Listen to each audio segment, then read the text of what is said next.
Oke, selamat pagi, menuju siang ya anak-anak.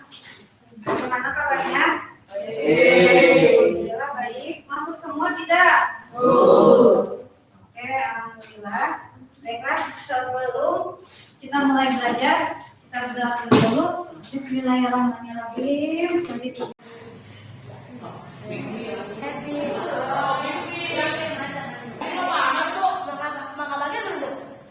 Beda, kalau sama juga nggak apa-apa. Walaupun sama nggak apa-apa. Sama juga nggak apa-apa. Pokoknya yang menggambarkan perasaan kalian saat ini. Berarti antisipasi. Jadi rekumaha pun keadaannya kamu tetap tenang. Yang paling menggambarkan Jopi. Yang bikin bahagia apa? Senang karena sekolah ya. Jadi sekolah itu menyenangkan. Oke. Kenapa? Tugas belum selesai. Oh, karena takut karena tugas belum selesai. Kenapa percaya? Percaya ini Gimana? Percaya. Kita berhenti dulu melakukan aktivitas. Yang berbicara berhenti dulu. Yang menulis berhenti. Yang sedang ngobrol berhenti dulu. Kemudian simpan tangan kalian di atas meja. Simpan tangan kalian di atas meja. Lalu mulai tarik nafas kalian. Tarik napas, lalu keluarkan lagi. Bayangkan hal yang membuat kalian nyaman. Kita sedang berjalan-jalan di tempat yang kita sukai. Lalu di situ kita menarik napas, mengeluarkan, tidak ada suara. Setelah kalian menarik napas, apakah kalian merasakan badan kalian lebih enak? Nah, sebelumnya jangan lupa ya, seperti sebelum-sebelumnya. Karena kalian ingin berkelompok sesuai dengan kesepakatan kelas yang sudah disepakati. Tadi speaking udah ada, speaking ya, ini masuk kesempatan. Lalu pengen bekerja secara kelompok, lalu ingin kegiatan praktikum. Baik, sekarang sudah ikut berkelompok, seperti biasa nanti yang akan mengomunikasikan laporannya perwakilan kelompoknya yang akan menjadi ketua secara bergantian. Biasa ke depan gantian, oke? Gimana? Ya? Nah, sebelum itu tujuannya di sini ada 3 tujuan yang harus kalian pahami. Pertama, menjelaskan proses perpindahan kalor. Yang kedua, menjelaskan perbedaan konduksi, konveksi, dan radiasi dalam perpindahan kalor. Yang ketiga, mengidentifikasi contoh konduksi, konveksi, radiasi dalam kehidupan sehari-hari. Itu untuk sekarang, dan nanti untuk tugasnya melakukan pengamatan konduksi, konveksi, dan radiasi kalor di rumah dalam kehidupan sehari-hari. Itu nanti rencana untuk hari ini. Sebelumnya, tahukah kalian yang namanya termos? Tahu termos. Pernah nggak kalian pikir kenapa sih harus ada termos? Apa kegunaan termos itu untuk apa? Minum kopi. Apa? Minum kopi. Minum kopi mau pakai cair, pakai kopi. Nah, termos itu untuk menyimpan apa? Air. Supaya apa? Supaya tetap panas. Kenapa termos bisa menyimpan air tetap panas? Nah, termos ini adalah produk IPA.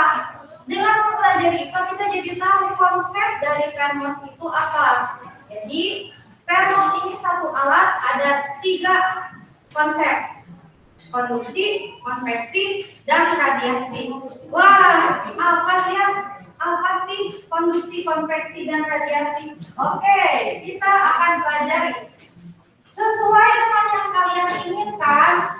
Ibu selalu menyiapkan praktek sederhana. Yang belah sana kelihatan apa ini? Oke. Nah, ada ini ya, pinggir ya. Belah sana kelihatan ya? Oke. Angin. Oke, padahal nggak ada kipas angin ya. Saat ibu menyalakan lilin, lalu kemudian ibu tempelkan sendok logam di api. Nah, panas, benar. Dari mana tahu panas? Padahal ibu nggak megang api, tapi kenapa bisa panas? Dari mana panasnya? Dari api. Sendok. Nah, sendok sebelum kena api nggak panas, setelah kena api kenapa jadi panas? Aliran, benar. Apa? Aliran panas. Jadi konduksi adalah perpindahan kalor atau perpindahan panas yang tidak disertai oleh partikel-partikelnya, tetapi harus ada perantara. Media perantaranya di sini adalah apa? Sendok. Ada yang mau mencoba pegang sendoknya? Anget. Oke. Nah, jadi konsep yang pertama adalah konduksi. Perpindahan panas yang tidak disertai partikel yang apinya pindah ke tangan ibu enggak? Enggak. Nah, ajan perantaranya sendok. Sendok ini terbuat dari logam. Jadi ketika dia nempel pada kalor, pada panas, dia akan menghantarkan panas ke tangan ibu. Oke, nah nanti. Lalu yang kedua, ada yang tahu ini apa? Kalau apa ini? Hair dryer. Oke. Nyala ya. Next, tangannya. Apa yang dirasakan? Panas. Dari mana panasnya? Apa ini? Apa? Angin. Benar, yang keluar adalah angin. Kenapa angin pada hair dryer ini bisa panas? Nah, hair dryer adalah salah satu alat rumah tangga yang berubah energi listrik menjadi energi panas. Oke? Gimana, Fikri? Ya, hair dryer ya. Nah, kalau pada hair dryer ini si partikel-partikelnya ikut pindah. Partikelnya apa? Kan partikel itu ada zat padat, ada zat cair, ada zat gas. Gas di sini anginnya itu ikut pindah. Tapi ada zat perantaranya enggak? Enggak ada, langsung kan? Iya. Langsung. Oke. Terus yang kedua. Lalu sekarang ibu nyalain lagi lilinnya, mau tiup lilin. Oh, tidak. Nah, kenapa sekarang walaupun ibu tidak tempelkan logam ini di lilin ini, saat ibu dekatkan tangan terasa panas. Padahal tidak nempel dengan api, tangan ibu nggak nempel sama api ya? Nggak pakai perantara juga enggak, tapi gini doang juga panas. Nah, oke. Selain yang tadi yang kedua adalah konveksi, lalu yang ketiga adalah radiasi, perpindahan panas tanpa diikuti oleh partikel-partikel panasnya dan tanpa melalui zat perantara. Gak ada zat perantara, partikelnya nggak ikut berpindah, tapi tetap panas. Itulah konsep radiasi. Oke, sampai sini paham? Nah, kata ibu diudahin tadi. Nah, setelah tukar pikiran dengan teman dulu, nanti kalau apabila mengalami kesulitan bisa bertanya pada ibu. Paham? Oke, ibu bagikan channelnya. Silakan dilihat-lihat dulu dan diingat gambarnya. Karena tadi ada beberapa materi kan. Nah, itu ada yang gambar-gambar. Lalu itu artikel kehidupan nyata. Jadi semuanya bagi-bagi tugas. Nah, ini yang ada gambar-gambarnya. Ini yang tulisannya saja. Sama materi dan ada artikel kehidupan nyatanya. Silakan mengisi yang dilihat dibaca. Nanti mengisinya kalian menunjukkan gambar ini. Mana yang masuk konstruksi, gambar mana yang masuk konveksi, dan gambar mana yang masuk ke radiasi. Ini dari mana? Nah, kita baca contoh-contohnya.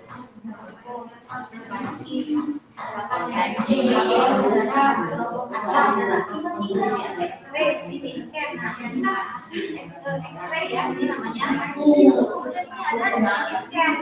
Nah, coba diganti di sini. Ini bagi-bagi bukan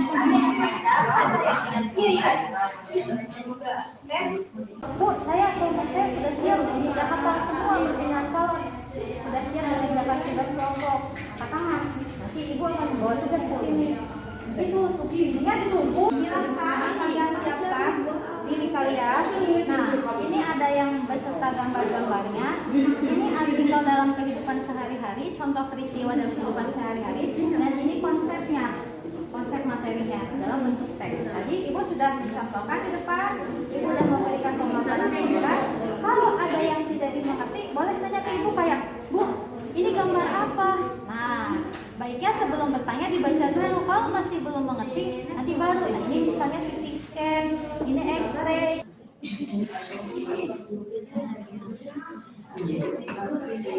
Oh enggak, Ahmad sudah boleh kan?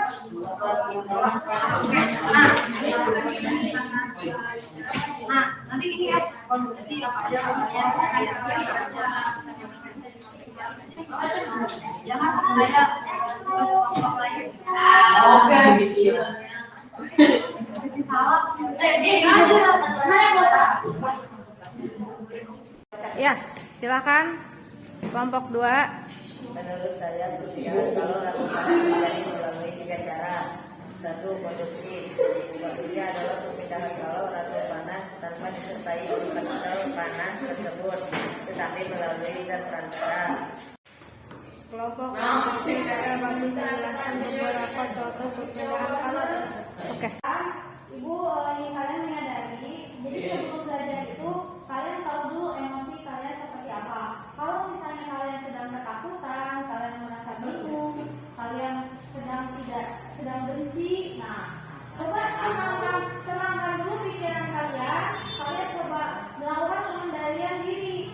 Bisa diam dulu. Aku begini nih, kalau misalnya kalian kerjain tugas, terus kira-kira tugasnya itu udah mantap tuh, udah gak kepikiran nih gimana lagi nih. Mending berhenti dulu mengerjakan tugas, tenangkan dulu, bisa bernapas, bisa banyak minum, tenang dulu. Setelah pikiran kalian kembali fokus, baru kalian melanjutkan pekerjaan kalian. Selanjutnya, tadi udah ada umpan balik dari Jopi, presentasinya sungguh bagus. Nah, nanti untuk pengerjaan tugas individu bisa melalui bisa dengan cara kalian dengan membuat artikel tentang perpindahan kalor, atau kalian menggambar poster perpindahan kalor, atau membuat video perpindahan kalor, atau maupun saya secara lisan aja buat podcast perpindahan kalor, boleh. Jadi bisa bentuk artikel, bisa bentuk poster, bisa bentuk video, atau bisa bentuk podcast. Nah, untuk pembelajaran yang selanjutnya nanti kita akan mempelajari tentang energi. Silakan disiapkan sebuah referensinya. Selamat bertemu di pertemuan selanjutnya. Assalamualaikum warahmatullahi wabarakatuh. Bismillahirrahmanirrahim. Assalamualaikum warahmatullahi wabarakatuh. Setelah mempelajari pembelajaran berdiferensiasi dan pembelajaran sosial emosional, saya telah mencoba menerapkannya di kelas saya. Kebetulan saya mengajar IPA, mata pelajaran IPA di kelas 7 sebanyak 5 kelas. Saya telah mencoba menerapkan pada kelima kelas tersebut. Kemudian pengalaman yang saya dapatkan ketika melakukan perencanaan pembelajaran di sini, saya pertama mengandalkan umpan balik dari siswa pada materi yang sebelumnya. Jadi setelah selesai pembelajaran, saya meminta siswa untuk memberikan umpan balik di sticky note. Di situ saya meminta siswa menuliskan apa yang mereka sukai setelah pembelajaran tersebut, apa yang menurut mereka sulit, dan apa yang mereka inginkan untuk pelajaran selanjutnya. Lalu kemudian dalam perencanaan pembelajaran selanjutnya, saya akan memasukkan masukan dari siswa yang jumlahnya lumayan banyak atau yang rata-rata diinginkan oleh siswa di kelas tersebut, dan hal-hal baik lainnya saya tambahkan di pembelajaran yang sebelumnya belum ada. Nah, yang menarik di sini ketika saya benar-benar merencanakan atau ketika saya benar-benar membuat perencanaan pembelajaran, ketika saya mengajar di kelas, saya tidak mengalami kesulitan. Di sini saya tinggal mengikuti alur dari perencanaan yang telah saya buat. Apalagi ketika instrumen penilaian dan rubrik penilaian saya sudah buat lengkap, di sini saya tidak kesulitan ketika harus melakukan penilaian yang otentik. Nah, pengalaman saya yang sebelumnya, ketika sebelumnya saya hanya asal saja atau hanya mengerjakan rencana pembelajaran itu sebagai tuntutan dari kurikulum. Jadi biasanya kan memang tugas administrasi guru yang membuat RPP. Nah, biasanya saya hanya yang penting asal beres. Tapi ternyata ketika kita benar-benar membuatnya, ketika kita memperhitungkannya dan membuatnya dengan sepenuh hati, itu sangat berguna ketika kegiatan belajar mengajar. Itu yang saya rasakan. Jadi ada perubahan setelah saya mengikuti program guru penggerak ini. Nah, ketika yang saya rasakan dulu, yang saya fokuskan hanya penilaian pada aspek kognitif saja, pengetahuan. Tapi ternyata sekarang saya setelah mempelajari pembelajaran sosial emosional, di sini ada jurnal refleksi siswa juga. Jadi ketika pembelajaran itu saya langsung menilai sikap mereka, langsung menilai keterampilan mereka, dan saat setelah pembelajaran saya bisa langsung menilai pengetahuan mereka karena saya sudah membuat rubrik penilaiannya. Sedangkan biasanya saya kesulitan karena saya belum membuat rubrik penilaian, sehingga membuat saya harus berpikir untuk memeriksa hasil siswa satu persatu itu membutuhkan waktu yang lama. Tapi ketika rubriknya sudah ada, penilaian pun akan cepat dan lebih otentik saat itu juga setelah pembelajaran selesai. Itu yang saya rasakan. Lalu ketika proses KBM-nya, yang saya rasakan para siswa juga lebih enjoy. Mungkin untuk pertama kali saya memperkenalkan pembelajaran sosial emosional, mereka sempat kebingungan karena ini merupakan satu hal yang baru. Untuk kegiatan rutin berdoa mungkin itu sudah terbiasa, namun di sekolah saya biasanya berdoa itu dilakukan pada awal kegiatan dan akhir kegiatan. Jadi di jam masuk dan jam pulang saja. Tapi sekarang saya coba dimanapun saya masuk, misalnya saya masuk jam ketiga ataupun jam kelima, saya mencoba memulai pembelajaran dengan berdoa seperti itu.